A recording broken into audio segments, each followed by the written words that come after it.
செலவிடுவதை நீங்கள் மறந்து விடாதீர்கள் என்பதாகவும், வலா தன்ஸ நஸீபக மினத் துன்யா, துன்யாவிலே உங்களுடைய பங்கை நீங்கள் மறந்து விடாதீர்கள்.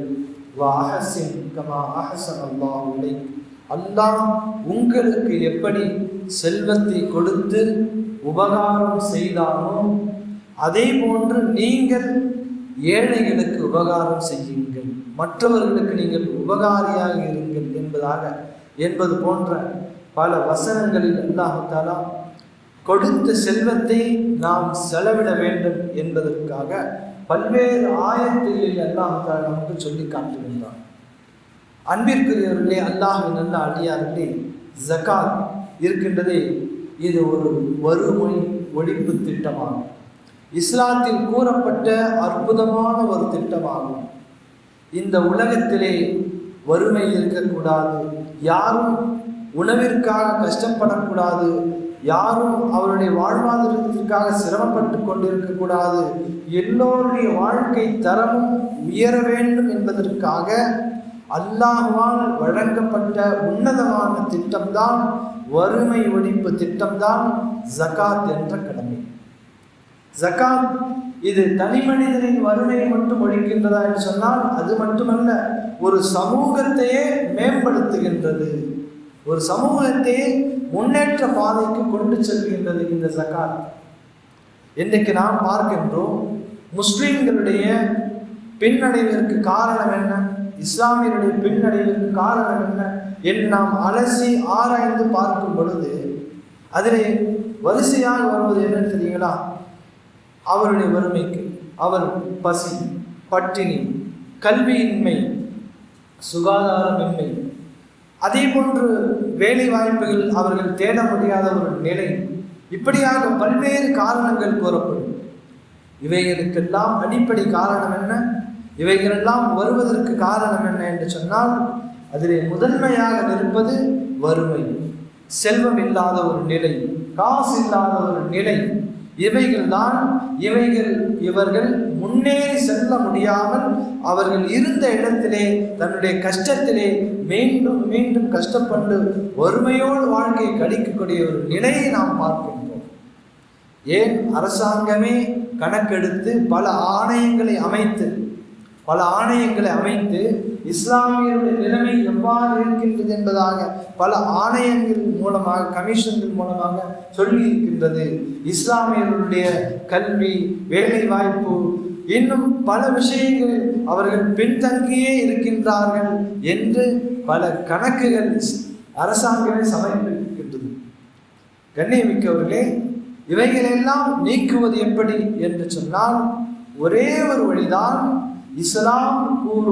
இஸ்லாத்தில் கூறப்பட்ட முறையில் ஜகாத்தை வழங்கிவிடுமையானால் மேற்சொன்ன அத்தனை விஷயங்களும் இஸ்லாமிய சமூகத்தை விட்டு நீங்கிவிடும். அவர்கள் பொருளாதாரத்திலே மேம்பட்டவர்களாக ஆகலாம், பசி இல்லாதவர்களாக உலகத்திலே வாழலாம். இந்த நிலை இவர்களை மேம்பட்டவர்களாக உருவாக்கி இவர்கள் அடுத்த வருடம், அடுத்தடுத்த ஆண்டுகளிலே இவர்கள் அடுத்தவர்களுக்கு உதவி செய்யக்கூடியவர்களாக மாறுவார்கள். இஸ்லாம் எவ்வளவு தூர நோக்கோடு ஜகாத் என்ற கடமையை கொண்டு வந்திருக்கு பாருங்கள். இது ஒரு சங்கிலி தொடர் மாதிரி. ஜகாத்தை நாம் கொடுப்போமே ஆனால் ஒரு சமூகத்தை நாம் மேம்படுத்தி அவர்களை உயர்வுக்கு கொண்டு வந்துவிட்டு பிறகு அவர்கள் என்ன செய்வார்கள், அவர்கள் ஜகாத்தை கொடுப்பார்கள். அவர்கள் என்ன செய்வார்கள், கல்விக்காக, பொருளாதாரத்திற்காக, வேலையின்மைக்காக அவர்கள் தங்களுடைய செல்வத்தை செலவிடுவார்கள். இப்படித்தான் சங்கிலி தொடராக ஒருவர் மற்றொருவரை மேலே ஏற்றிவிடக்கூடிய வேலைதான் ஜகாத் என்ற உன்னதமான திட்டம். இதற்கு நிறைய ஆதாரங்கள் இஸ்லாத்தில் இருக்கின்றது. இதற்கு முன்னால் பல ஆதாரங்களை நாம் இஸ்லாமிய சாம்ராஜ்யத்தில் நாம் பார்க்கலாம். முறைப்படி ஜகாத்தை கொடுத்ததின் காரணமாக, அவர்கள் முறைப்படி ஜகாத்தை நிறைவேற்றியதன் காரணமாக வறுமை ஒழிந்தது. எந்த அளவுக்கு என்று சொன்னால் ஒரு கட்டம் வந்தது, ஜகாத்தை பெறுவதற்கு ஆள் இல்லை என்ற ஒரு நிலை வந்தது. ஜகாத்தை கொடுத்து ஒரு கட்டம் வந்தது, அதை வாங்குவதற்கு ஆள் இல்லை, நாங்கள் எங்கு சென்று கொடுப்பது என்பதாக. கலிஃபா உமர் ரலியல்லாஹு காலத்திலே முஆத் இப்னு ஜபல் ரலியல்லாஹு அன்ஹு அவர்களை யமன் நாட்டிற்கு பொறுப்பாளராக உமர் ரலியல்லாஹு அவர்கள் நியமித்து அனுப்புகின்றார்கள். அந்த நாட்டிற்கு சென்ற முஆத் ரலியல்லாஹு அவர்கள் அவருடைய வேலை என்ன? ஜகாத் பொருளை வசூலித்து ஏழைகளுக்கு பங்கிடுவது. செல்வந்தரிடமிருந்து யார் யாரெல்லாம் ஜகாத்திற்கு தகுதியானவர்களாக இருக்கின்றார்களோ அவர்களிடமிருந்து ஜகாத்தை வசூலித்து பிறகு ஏழைகளுக்கு வழங்குவது. இந்த அவருடைய பொறுப்பு அது. அவர் அந்த வேலையை செய்து கொண்டிருக்கின்றார். ஒரு கட்டம் வந்தது, ஜகாத் பணத்தை வசூலிக்கின்றார், ஏழைகளுக்கு கொடுத்தாகிவிட்டது. ஆனால் 1/3 மீதம் இருக்கின்றது. ஏன் என்று சொன்னால் அதை பெறுவதற்கு ஆளில்லை. இந்த பொருளை தலைமைக்கு அனுப்புகின்றார்கள். முஆத் ரலியல்லாஹு தலைமைக்கு உமர் ரலியல்லாஹு அனுப்புகின்றார்கள். உமர் ரலியல்லாஹு அவர்கள் மீண்டும் கேட்கின்றார்கள், இந்த பொருட்களை எல்லாம் நீங்கள் வசூலித்து ஏழைகளுக்கு வழங்கும்படி தானே சொன்னோம், நீங்கள் மறுபடியும் தலைமைக்கு அனுப்புகின்றீர்களே, என்ன காரணம்? சொன்னார்கள், கொடுப்பவர்களுக்கெல்லாம் கொடுத்தாகிவிட்டது, இனி வாங்குபவர்கள் யாரும் இல்லை என்பதால். சரி, அதை கருவூலத்தில் சேர்க்கப்பட்டது. அடுத்த வருடம் இதே போன்ற ஒரு நிலைமை எந்த அளவுக்கு சொன்னால், ஜகாத் வசூலிக்கப்பட்டது, ஏழைகளுக்கு வழங்கப்பட்டது. ஆனால் போன வருடம் 1/3 மீதமாக இருந்தது, இந்த வருடம் பாதி தொகை மீதமாக இருந்தது. மீண்டும் உமர் ரலியல்லாஹு அவர்களுக்கு அனுப்புகின்றார்கள். அடுத்த ஆண்டு கடந்த ஆண்டை விட எந்த அளவுக்கு முன்னேற்றம் அடைந்திருக்கு என்று சொன்னால், ஜகாத் வாங்குவதற்கு ஆளே இல்லை, வாங்கப்பட்ட வசூலிக்கப்பட்ட தொகை முழுவதுமாக உமர் ரலியல்லாஹு அன்ஹு அனுப்பப்பட்டதாக நாம் வரலாறுகளை பார்க்கின்றோம். இதுதான் முறையாக ஜகாத் வசூலிக்கப்படுமையானால், முறையாக ஜகாத் வழங்கப்படுமையானால் இந்த சமூகத்தை விட்டு வறுமையை ஒழிக்கலாம், வேலையின்மையை நாம் ஒழிக்கலாம். எல்லோரும் இந்த சமூகத்திலே மேம்பட்டவர்களாக, பொருளாதாரத்திலே அவர்கள் உயர்ந்தவர்களாக, அவர்களை தன்னிறைவு பெற்றவர்களாக மாற்றுவதற்கு உன்னதமான வழிதான் இந்த ஜகாத் என்ற ஒரு வழிமுறையாக சொல்வது. அன்பிற்குரியவர்கள், அல்லாஹ்வின் நல்ல அடியார்களே, ஜகாத்தை கொடுப்பதற்கு என்ன தேவை என்று சொன்னால், இஸ்லாமால் அடையாளம் காட்டப்பட்ட, இஸ்லாமால் வழிகாட்டப்பட்ட செல்வந்தர்கள். இஸ்லாத்தின் பார்வையில் யார் செல்வந்தர்கள் என்று சொன்னால், 87.5 கிராம் தங்கத்திற்கு யார் உரியவர்களாக இருக்கின்றார்களோ, 612 கிராம் வெள்ளிக்கு யார் சொந்தக்காரர்களாக இருக்கின்றார்களோ, அது பொருளாக இருந்தாலும் சரி, அதற்குரிய பணமாக இருந்தாலும் அல்லது வியாபார பொருளாக இருந்தாலும், 87.5 கிராம் தங்கம், 612 கிராம் வெள்ளியின் அளவிற்கு யார் சொந்தக்காரர்களாக இருக்கின்றார்களோ அந்த செல்வம் அவரை ஒரு வருடம் அவருடைய கையிலே அது இருக்கின்றது. கடன் போக, அவருடைய தேவைகளுக்கு போக இந்த செல்வம் இவருடைய கையிலே இருக்கின்றது. 612 கிராம் வெள்ளியின் அளவிற்கு நாம் கணக்கிட்டுக் கொள்ளலாம் எவ்வளவு காசு வரும் என்பதாக. அந்த தொகை ஒரு வருடத்தில் அவரிடத்தில் இருப்பு இருக்குமேயானால், கடன் போக அவரிடத்தில் கையில் இருக்குமே ஆனால், அவர் என்ன செய்ய வேண்டும்? 100க்கு 2.5%. எவ்வளவு லேசான விஷயம் பாருங்க. 100க்கு 2.5%. 1000 ரூபாய்க்கு 250 ரூபாய், 1 லட்சம் ரூபாய்க்கு 2500 ரூபாய் நாம் கொடுத்து விட்டால் நம்முடைய பொருள் முழுக்க பரிசுத்தமாகி விடுகின்றது. இது ஏழைகளுக்கான சொத்தாகும். இவர் 1 லட்சம் ரூபாய் வைத்திருக்கின்றார் என்று சொன்னால், இந்த முறைப்படி எல்லாம் போக மீதம் அவரிடத்திலே இருக்கக்கூடிய இந்த காசுக்கு இருக்கின்றதே 1,02,500 ரூபாய், அது அவருக்கு உரிய காசு அல்ல. இதை அவர் ஜகாத்தாக கொடுக்க வேண்டும். இஸ்லாத்தின் பார்வையில் இவர்தான் செல்வந்தர். முறையாக இவர் ஜகாத்தை கொடுப்பாரையானால் உலகத்திலே வறுமையை விரட்டலாம், முஸ்லிம்களுடைய நிலைமையை நாம் மேம்படுத்தலாம். அரசாங்கங்கள் சொல்லக்கூடிய கல்வியிலே, வேலை வாய்ப்பிலே, படிப்பிலே அவர்கள் பின்தங்கி இருக்கின்றார்கள், அந்த நிலையை நாம் மாற்றலாம். நம் சமூகத்திற்காக உருவாக்கப்பட்டதுதான் ஜகாத் என்ற கடமை. இது முழுக்க முழுக்க இஸ்லாமிய சமூகத்திற்காக, அந்த சமூகத்திற்கு மட்டுமே கொடுக்க வேண்டும். இஸ்லாம் அல்லாதவர்களுக்கு நாம் வேறு விதத்திலே நாம் உதவிகள் செய்யலாம், அது வேறு விஷயம். அவர்களுக்கு நாம் என்ன செய்யலாம்? உணவு வாங்கி தரலாம், நம்முடைய வேறு காசுகளை தான தர்மங்கள் செய்யலாம், அது வேறு விஷயம். ஆனால் ஜகாத் என்ற கடமை இருக்கின்றதே முழுக்க முழுக்க தன் சமூகத்திற்காக, இஸ்லாமிய சமூகத்தினுடைய மேம்பாட்டிற்காக வழங்கப்பட வேண்டிய ஒரு கடமை தான் ஜகாத் என்ற ஒரு கடமை. இவைகளை நாம் முறையாக கொடுத்து விட்டோம் என்று சொன்னால் அல்லாஹ் தஆலா நம்முடைய செல்வங்களை அல்லாஹ் தஆலா உயர்த்துகின்றான். எங்குமே ஜகாத்தை கொடுப்பதால் செல்வம் குறைந்ததாக எங்குமே காண முடியாது, வரலாற்றில் எங்குமே பார்க்க முடியாது. வரலாறு முழுக்க நீங்கள் புரட்டி பாருங்கள், எங்கெல்லாம் ஜகாத் முறையாக கொடுக்கப்பட்டதோ அவருடைய செல்வங்கள் எல்லாம் இரட்டிப்பாக பன்மடங்காக உயர்ந்ததாகத்தான் நாம் வரலாறுகளை பார்க்கலாம். குர்ஆனில் அல்லாஹ் தஆலா நபி இஸ்மாயில் அலைஹிஸ்ஸலாம் அவர்களை பற்றி சொல்லுகின்றான், வகான யஅமுரு அஹ்லஹு பிஸ்ஸலாத்தி வஸ்ஸகாத்தி என்பதாக குர்ஆன் இஸ்மாயில் அலைஹிஸ்ஸலாம் அவர்களை அறிமுகப்படுத்துகின்றது. இஸ்மாயில் அலைஹிஸ்ஸலாம் அவர்கள் தன்னுடைய குடும்பத்தாரை, தன்னுடைய சொந்த பந்தங்களை இவ்வாறு அழைக்கக்கூடியவராக இருந்தால், தொழுகையின் பக்கமும் ஜகாத்தின் பக்கமும் அழைக்கக்கூடியவராக இருந்தார், ஏவக்கூடியவராக இருந்தார் என்பதாக இஸ்மாயில் அலைஹிஸ்ஸலாம் அவர்களை பற்றி குர்ஆன் புகழ்ந்து சொல்லுகிறது. இஸ்மாயில் அலைஹிஸ்ஸலாம் அவர்கள் என்று சொன்னாலே நமக்கெல்லாம் நினைவு வர வேண்டும் ஜம்சம் என்ற தண்ணீர் தான். ஜம்சம் என்ற நீர் இருக்கின்றதே எந்த அளவுக்கு பரக்கத்து பொருந்திய நீர் என்று சொன்னால், இன்றளவிலும் உலகம் முழுக்க உள்ளவர்கள் எல்லாம் சென்று அதை பயன்படுத்தினாலும் அதற்கு குறைவு என்பது ஏற்படாது. அது அந்த நீருக்கென்று அல்லாஹ் தனித்துவத்தை கொடுத்திருக்கின்றான், ஷிஃபாவை கொடுக்கின்றான். யார் எந்த நோக்கத்தில் அந்த நீரை அருந்துகின்றார்களோ அது அவருடைய நியத்தை அது கபூல் செய்யும் என்று சொன்னார்கள் பெருமானார் ஸல்லல்லாஹு அலைஹி வஸல்லம்.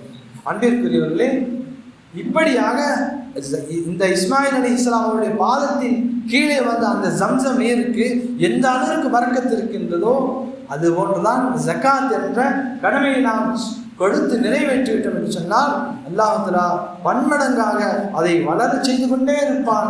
எப்படி ஜம்சம் நீர் வந்து கொண்டே இருக்கின்றதோ, அதனுடைய ஊற்று உருவாகி கொண்டே இருக்கின்றதோ, இஸ்மாயில் அலைஹிஸ்ஸலாம் அவர்களை புகழ்ந்து சொல்லுகின்றானே, வகான யஅமுரு அஹ்லஹு பிஸ்ஸலாத்தி வஸ்ஸகாத்தி. இஸ்மாயில் அலைஹிஸ்ஸலாம் அவர்கள் தொழுகையை கொண்டும் ஜகாத்தை கொண்டும் ஏவக்கூடியவராக இருந்தார் என்பதாக. அதே சமயம் காரூனை பற்றி குர்ஆன் சொல்லுகின்றது. அவன் மிகப்பெரிய செல்வந்தனாக இருந்தான். அவனை குர்ஆன் மிகப்பெரிய செல்வ நிலையில் வாழ்ந்தவன் என்று அறிமுகப்படுத்துகின்றது. பல கோடிக்கணக்கான செல்வங்களுக்கு அவன் அதிபதியாக இருந்தான். ஆனால் அவனுடைய செல்வத்திலே ஜகாத் கொடுக்குமாறு அல்லாஹ் தஆலா ஏவினான். அதை அவன் மறுத்தான். அதை கொண்டு அல்லாஹ் தஆலா என்ன செய்தான்? அவனுடைய செல்வத்தை கியாமத் வரை பூமியிலே உள்ளிழுக்க செய்து விட்டான். ஜகாத் கொடுக்க மறுத்தான். அவனுடைய செல்வம் எந்த பயனும் அவனுக்கு தரவில்லை. கண்ணியமிக்கவர்களே, நம்முடைய செல்வம் சொத்துக்கள் எல்லாம் உண்மையான பயன் தர வேண்டிய இடம் எது தெரியுங்களா? மறுமை. நம்முடைய செல்வம் இந்த உலகத்திலும் பயன் பெற வேண்டும், மறுமையிலும் நமக்கு பயன் தர வேண்டும் என்று சொன்னால் மறுமைக்கான சேமிப்பாக நாம் ஜகாத்தை முறையாக நாம் அல்லாஹ்வுடைய பாதையிலே செலவிடுவோம். கணக்கிட்டு நாம் ஜகாத்தை கொடுத்து வருவோம்.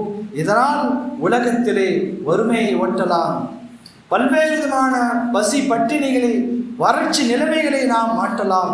இதற்கு மாறாக நாம் ஜகாத்தை தடுப்போமே ஆனால், கொடுக்கவில்லை என்று சொன்னால் அல்லாஹ் தஆலா பல்வேறு விதமான சோதனைகளை கொண்டு இந்த சமூகத்தை சோதிப்பான். சொன்னார்கள் பெருமானார் ஸல்லல்லாஹு அலைஹி வஸல்லம், எந்த சமுதாயம் ஜகாத் கொடுக்கப்படவில்லையோ அவர்கள் மீது மழை நிறுத்தப்படும். மழை நின்றுவிட்டால் என்ன வறட்சி நிலைமைதான் ஏற்படும். அந்த சமூகத்திற்கு பல்வேறு விதமான நோய்கள் பரப்பப்படும். இதெல்லாம் எதனால் ஏற்படும்? ஜகாத்தை தகுதியுடையவர்கள் கொடுக்கவில்லை என்று சொன்னால் இதனால் பல்வேறு விதமான நோய்களுக்கும் வறட்சியின்மைக்கும் இந்த சமூகம் ஆட்படுத்தப்படும் என்று அண்ணலம் பெருமானார் ஸல்லல்லாஹு அலைஹி வஸல்லம் அவர்கள் சொன்னார்கள். எந்த அளவிற்கு வரக்கத்துக்குரியது என்று சொன்னால் ஜகாத் கொடுப்பது. ஒரு தடவை பெருமானார் ஸல்லல்லாஹு அலைஹி வஸல்லம் அவர்கள் ஒரு சம்பவத்தை கூறுகின்றார்கள். ஒரு மனிதர் வயல்வெளி வழியாக நடந்து கொண்டு செல்லுகின்றார். அவர் மேகத்தை பார்க்கின்றார். ஒரு மேகம் மிக வேகமாக கடந்து செல்கின்றது. அந்த மேகத்திடத்தில் சொல்லப்படுகின்றதாம், நீ இன்னாருடைய நிலத்திற்கு சென்று மழை பொழிவாயாக. குறிப்பிட்டு ஒரு நபருடைய பெயரை சொல்லப்பட்டு இன்னாருடைய நிலத்திற்கு சென்று நீ பொழிவாயாக. இவருக்கு ஆச்சரியம், என்னடா இது, குறிப்பிட்ட ஒரு நபருக்கு பெயர் சொல்லப்பட்டு மழை பெய்யுமா? அவர் அந்த மேகத்தின் பின்னாலே செல்லுகின்றார். சொல்லப்பட்டதை போன்று, ஏவப்பட்டதை போன்று அந்த நிலத்திற்கு நேராக சென்று மழை பொழிகின்றது. இவருக்கு ஆச்சரியம். அந்த உரிமையாளர் போய் சந்திக்கின்றார். உங்களுடைய பெயர் என்ன என்று கேட்கின்றார். அவர் பெயரை சொல்லுகின்றார். சொல்லப்பட்ட உடனே அவருக்கு ஆச்சரியம். உங்களுடைய பெயர் வானத்திலே கூறப்பட்டது. உங்களுடைய நிலத்திற்கு சென்று மழை பொழியுமாறு அந்த மேகத்திற்கு அல்லாஹ் கட்டளை இட்டிருக்கின்றான். நீங்கள் என்ன செய்கின்றீர்கள்? உங்களுடைய அமல்கள் என்ன என்று கேட்கக்கூடிய நேரத்தில் அவர் சொன்னார், என்னுடைய வழிமுறை இதுதான். நான் என்னுடைய நிலத்திலே விழக்கூடிய அந்த பயிரிடக்கூடிய அந்த பயிர்களை நான் 3ஆக பிரிப்பேன். ஒன்று என்னுடைய தேவைக்கு வைத்துக் கொள்வேன், இன்னொன்றை அடுத்து நான் அந்த பூமியிலே போடுவதற்கு விதையாக வைத்துக் கொள்வேன், 3வது ஒரு பகுதியை நான் அல்லாஹ்வுடைய பாதையிலே செலவு செய்து விடுவேன். அவர் சொன்னாராம், இதன் காரணமாகத்தான் உங்களுடைய நிலத்திற்கு அல்லாஹ் தஆலா குறிப்பிட்டு மழையை இறக்குகின்றான், பரக்கத்தை கொடுக்கின்றான் என்பதாக அந்த நபர் சொன்னாராம். இந்த சம்பவத்தை அண்ணலம் பெருமானார் ஸல்லல்லாஹு அலைஹி வஸல்லம் அவர்கள் சஹாபாக்களுக்கு சொல்லுகின்றார்கள். அன்பிற்குரிய அல்லாஹ்வின் நல்லடியார்களே, நாம் முறையாக ஜகாத்தை நிறைவேற்றுவோம், அல்லாஹ்வுடைய பொருத்தத்தை பெறுவோம், இந்த சமூகத்திலிருந்து ஒருமையை நாம் விரட்டுவோம், சமூகத்தை முன்னேற்றுவோம். இன்றைக்கும் எத்தனையோ பேர் கல்வி அறிவை பெற முடியாமல் மேற்படிப்பை அவர்கள் தொடர முடியாமல் கஷ்டப்படுகின்றார்கள். அவர்களுக்கு நம்முடைய ஜகாத்துடைய தொகை உதவட்டும். எத்தனையோ நபர்கள் கடனிலே சிக்கிக்கொண்டு வாழ்க்கையை தொடர முடியாமல் கஷ்டத்தில் இருக்கின்றார்கள். அவர்களுக்கு நம்முடைய ஜகாத்துடைய தொகை உதவட்டும். யார் யாரெல்லாம் ஏழ்மையிலும் வறுமையிலும் வாடிக்கொண்டிருக்கின்றார்களோ அவர்களுக்கு நம்முடைய ஜகாத் தொகை உதவட்டும். அல்லாஹ்வுடைய பொருத்தத்தை பெறக்கூடிய மக்களாக இந்த உலகத்திலே வறுமையை விட்டும் நீங்குவதற்கு நாம் ஒரு காரணமானவர்களாக ஆகுவோம். வல்ல அல்லாஹ் நம் அனைவருக்கும் அல்லாஹ்வுடைய கட்டளையை முழுமையாக நிறைவேற்றக்கூடிய நன்மக்களாக அல்லாஹ் நம் அனைவரையும் மாற்றுவானாக. ஆமீன். வாஹிரு தஅவானா அல்ஹம்துலில்லாஹி ரப்பில் ஆலமீன். அஸ்ஸலாமு அலைக்கும் வரஹ்மத்துல்லாஹி வபரகாத்துஹு. செலவிடுவதை நீங்கள் மறந்து விடாதீர்கள் என்பதாகவும், வலா தன்ஸ நஸீபக மினத் துன்யா, துன்யாவிலே உங்களுடைய பங்கை நீங்கள் மறந்து விடாதீர்கள். வ அஹ்சின் கமா அஹ்ஸன அல்லாஹு இலைக், அல்லாஹ் உங்களுக்கு எப்படி செல்வத்தை கொடுத்து உபகாரம் செய்தானோ அதே போன்று நீங்கள் ஏழைகளுக்கு உபகாரம் செய்யுங்கள். மற்றவர்களுக்கு நீங்கள் உபகாரியாக